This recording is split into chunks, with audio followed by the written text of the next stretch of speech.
Hi, I'm Tabatha Coffey. I'm tough, I'm talented, and I'm taking over Homerazzi.com. The secret to turning a struggling salon into a thriving business is 1 week with me. I'm Tabitha. I'm going to change everything. I will clean up the management. You're the reason why it's not working. Shake up the staff. I'm trying to tell you what you can do better and transform every part of the salon. No more Big Brother. I'm tough. I'm talented. I'm taking over. Hey, it's Patrick here from Homerazzi.com, and I'm here with Tabatha Coffey from Tabitha Salon Takeover. How's it going, Tabitha? Hey, Patrick. It's going really well, thank you. Excellent. It's been a busy year for you. It's been a really busy year. It's good, though. I've been really blessed.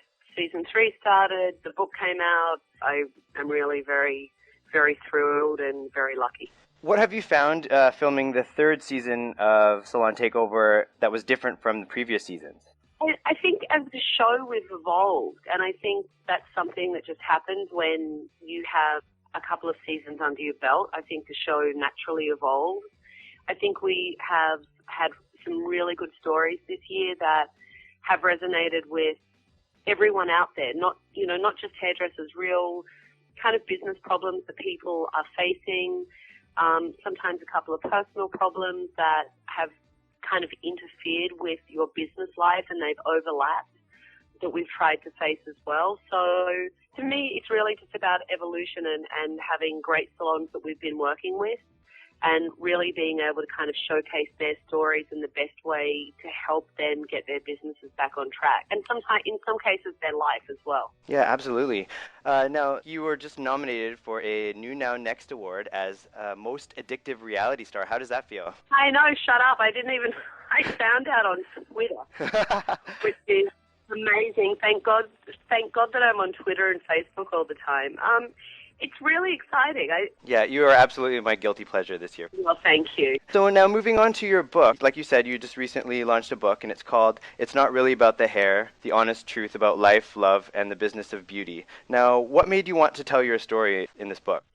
I really have just had, with season 1 and 2 of the show, and just, whether it be going out and walking down the street, or I'm very big on social media, and it truly is me that posts all the posts and answers all the tweets and answers all the emails and things that I get.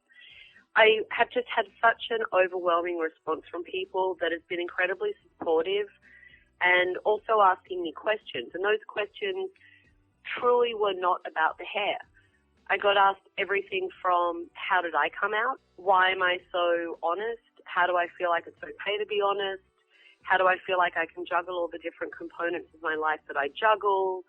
Where did I get my moxie and my balls from? And truly that's what prompted me to write the book. It was really from the fans and the questions that people were writing to me and asking me about, and the questions seemed to have a theme to them and keep overlapping. And I thought it would be a great way of maybe letting people know a little bit more about who Tabitha is.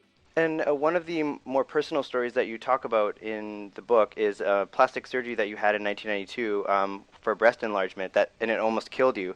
How did you feel that changed your life? I think it was just a really good wake-up call. Look, for me, the reason why I went into it definitely was a peer pressure situation, which is not necessarily like me at all, because I've never been that person, and I truly was obviously struggling at the time, and I had just moved to the States, and I was trying desperately to fit in, and looking at kind of the image of what outward beauty is thought of, not so much now because it is more global, but at that time in America and moving from England and having I refer to it as the shiny factor, where everyone looked, so very shiny and put together. Mm-hmm. I truly thought that it would make me somehow perfect looking. It would make me fit in and it would make me perfect looking. And I realized that an operation that is incredibly easy, millions of women do it, every year, and there truly are not complications.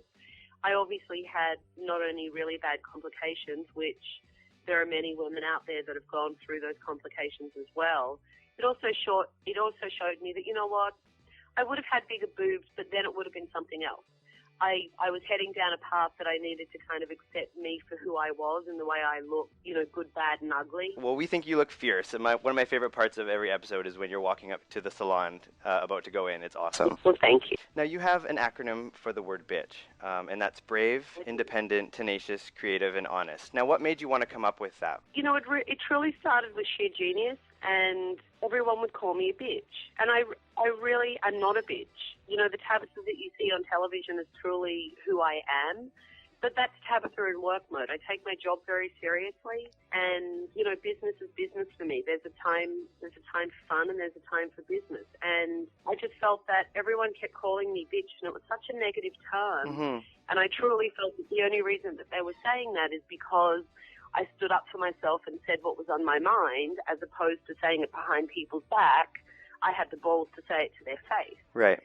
So, I sat down and just started thinking about it, and I came up with the acronym, and it's brave, intelligent, tenacious, creative, and honest, because I believe I am all of those things, and I also think that they're all the things that actually personify a bitch, especially when it comes to a woman. Sadly, there's a little bit of a sexist thing there that I think if you were a man, you probably, would not be called a bitch. Right. You'd be called ambitious and a go-getter and all of those kind of things. Is there one memorable thing that a fan has said to you that sort of sticks out, or that really touched you in a way that you didn't expect? Honestly, and I truly don't say this to be trite or to kind of give you a false sense of it. Anything, every day. I can honestly say every day. I mean, I'm really truly blown away with, first of all, how open and candid people are with me. Mm-hmm. And again, that's really what prompted me to write the book. I mean, people were so open and candid with their lives and